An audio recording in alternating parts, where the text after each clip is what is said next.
बहुत बहुत शुक्रिया। अब बात बिहार की करते हैं। बिहार में बेटियों की सुरक्षा पर गंभीर सवाल उठ रहे हैं। हाल ही में पटना में एक नीट छात्रा की मौत ने पूरे राज्य को झकझोर दिया है। लोग पूछ रहे हैं बिहार की बेटियों को इंसाफ कब मिलेगा। दरभंगा में 6 साल की मासूम बच्ची के साथ हुई दरिंदगी के बाद हत्या की घटना ने पूरे इलाके में तनाव फैला दिया है। स्थानीय लोग और प्रशासन दोनों ही इस मामले में सतर्क हैं, लेकिन सवाल अब भी बरकरार है।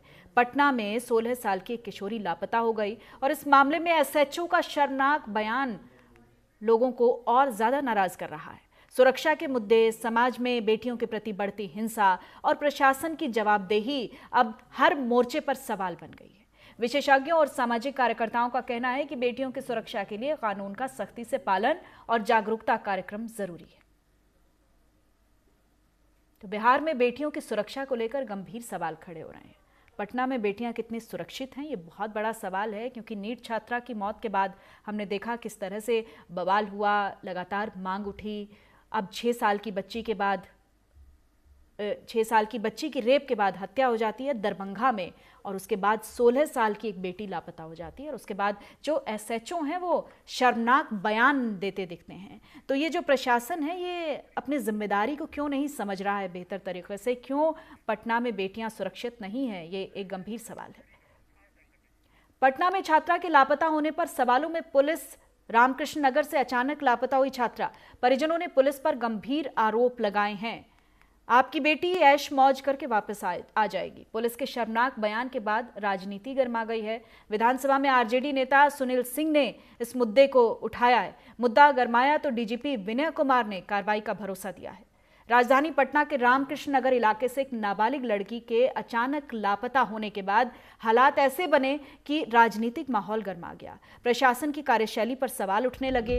परिजन अब न्याय की उम्मीद में थाने पहुंचे तो उन्हें तत्काल कार्रवाई की उम्मीद थी, लेकिन आरोप है कि वहां मौजूद अधिकारी ने बेहद असंवेदनशील टिप्पणी की। इसके बाद परिवार समेत आम लोगों में गहरी नाराजगी फैल गई है। एफआईआर दर्ज होने के बाद पुलिस का रवैया शर्मनाक है। आरोप है कि रामकृष्ण नगर के थाना प्रभारी ने परिजनों से कहा है कि आपकी बेटी ऐश मौज करके वापस आ जाएगी। कितनी शर्मनाक बात है। जिस प्रशासन को अपनी जिम्मेदारी समझनी चाहिए, तुरंत कार्रवाई करनी चाहिए, वो जब इस तरह की असंवेदनशील टिप्पणी करेंगे तो बेटियों की सुरक्षा का जिम्मा कौन उठाएगा, ये बहुत बड़ा सवाल है। थाना का मामला है सर, एफआईआर होने के बाद कहते हैं कि आपकी बेटी 1-2 महीने में ऐश मौज करके वापस आ जाएगी। नहीं, गलत है, कार्रवाई होगी। ऐसे पदाधिकारियों पे सख्त कार्रवाई होगी। ठीक, थैंक यू। पटना से मेरे सहयोगी विकास ओझा ज्यादा जानकारी के साथ लाइव जुड़ गए हैं। विकास, एक के बाद एक खबरें तो ऐसी शर्मनाक सामने आ ही रही हैं, लेकिन सवाल सबसे बड़ा ये भी है कि राजनीति गर्मा गई है, प्रशासन की कार्यशैली पर सवाल खड़े हो रहे हैं, लोग सड़कों पर हैं, न्याय की मांग कर रहे हैं। और प्रशासन को देखिए आप, एक 16 साल की बेटी लापता होती है तो उसके बाद इतनी शर्मनाक टिप्पणी एक एसएचओ की तरफ से होती है जिसे तुरंत कार्रवाई करनी चाहिए। तो इसका मतलब क्या किसी तरह का कोई असर है, कोई कान पर जूं रेंग रही है प्रशासन के या नहीं? देखिए, सबसे पहले जो पटना पुलिस है उसके बारे में बात करेंगे। पटना पुलिस जो है नीट छात्रा मामले में भी बिना पोस्टमार्टम रिपोर्ट आए, बिना एफएसएल की रिपोर्ट आए, इस मामले को स्वघोषित तौर पर आत्महत्या का मामला बता दिया था।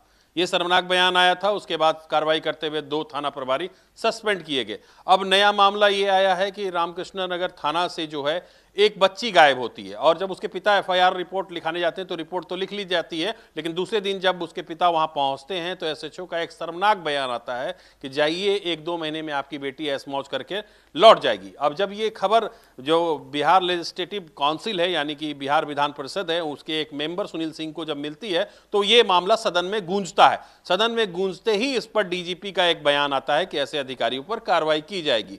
सवाल ये नहीं है कि कार्रवाई की जाएगी, सवाल ये नहीं है कि जो सवाल है वो लेजिस्लेटिव काउंसिल में उठा, सवाल ये है कि पटना पुलिस लगातार इस तरह के गैर जिम्मेदाराना बयान क्यों दे रही है, और जब पुलिस इस तरह के गैर जिम्मेदाराना बयान देगी तो उससे न्याय की उम्मीद कैसे की जा सकती है। यानी रामकृष्ण नगर थाने में पुलिस एसएचओ ने जो बयान दिया वो पहले से उनका माइंडसेट सेट है, यानी वो जो इन्वेस्टिगेशन का डायरेक्शन है वो सेट है कि बच्ची अपने मन से गई होगी, उसे किसी ने अगवा नहीं किया होगा। जब पुलिस पहले ही दुष्कर्म और हत्या के मामले को आत्महत्या मान बैठती है, पुलिस पहले ही किसी गुमशुदगी या अपहरण के मामले को यह कह देती है कि 1-2 महीने में ऐश मौज करके वापस आ जाएगी, यानी अपनी मर्जी से गई है, तो आप उस पुलिस से न्याय की उम्मीद कैसे लगा सकते हैं? और इसी तरह के माइंडसेट की पुलिसिंग से पूरे बिहार में बच्चियां, औरतें सुरक्षित नहीं हैं। लगातार बलात्कार हो रहे हैं, लगातार दुष्कर्म हो रहे हैं, लगातार हत्या हो रही हैं और इसको लेकर विपक्ष लगातार सरकार पर हमलावर है। लेकिन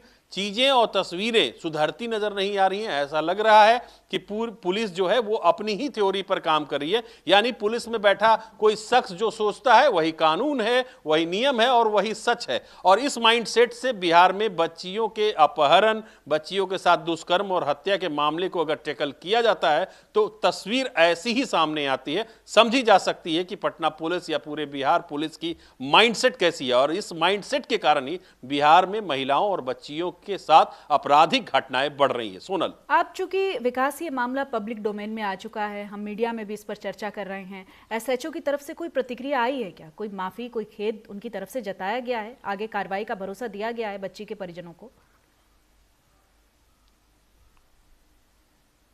जी बिल्कुल, देखिए एसएचओ के तरफ से अभी तक कोई माफी या खेद नहीं दिया गया है, नहीं स्पष्ट किया गया है। हालांकि डीजीपी ने इस मामले में हस्तक्षेप करते हुए एक उच्च स्तरीय जांच टीम बनाई है इस बच्ची को ढूंढने के लिए। ये एक डेवलपमेंट इस केस में है और साथ ही साथ डीजीपी ने इस ऐसे एसएचओ जिसने इस तरह का गैर जिम्मेदाराना बयान दिया है, इस एसएचओ पर कार्रवाई की तैयारी भी कर दी है। लेकिन सवाल ये नहीं है कि एसआईटी की टीम गठित कर दी गई है, एक स्पेशल टीम गठित कर दी गई है बच्ची को ढूंढने के लिए, तो जो थाना प्रभारी एसएचओ हैं उन पर कार्रवाई की बात हो रही है। सवाल ये है कि कितना गैर जिम्मेदाराना बयान बिहार पुलिस दे रही है। बिल्कुल विकास, बहुत शुक्रिया आपका तमाम जानकारी के लिए। और फिलहाल